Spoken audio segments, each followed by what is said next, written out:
Үйдүн куту силерде кыздар. Бардык нерсе үйдүн куту берекеси силерде. Ошон үчүн аял киши үйүңдө нур бол, жайнап тур. Эркек киши сага сыртта кул болуп иштеп берет. Бүгүн ажырашуулардын кайсы бир деңгээлде себебин айтайынбы? Аялдар 99% аялдар үчүн жасаңасыңар. Эркек үчүн жасанбайсыңар силер. Аялдар үчүн жасанасыңар.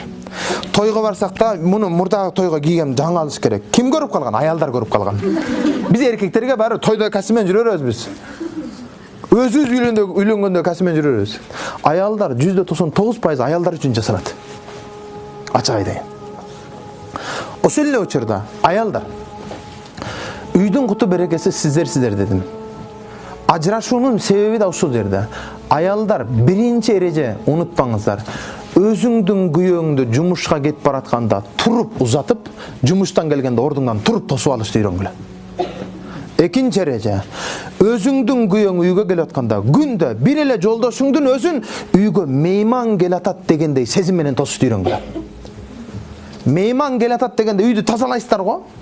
Кудусунда үйдү тазалагандай эле, күйөөм келатат деп үйдү тазалап, күйөөм келатат, атаң келатат. Ана ошондой бир сүйүүнү менен тосуп алгыла. Куду азыр жаш балдар аяз ата дегендей, атасы ана ошондой тосуп алып үйрөнгүлө. Эгерде ушул мамилени кылып турсаң, любой эркек эшиктен батыраак аялыма барайын деп шашып келет. Батыраак.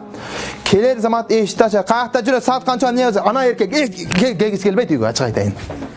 Ошон үчүн аялдар бардыгы сиздерде.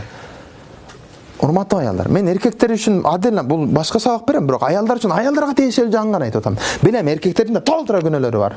Бирок аялдар өзгөчө. Эркектерге баары бир мал пан болсо да жашай берет дегилерчи.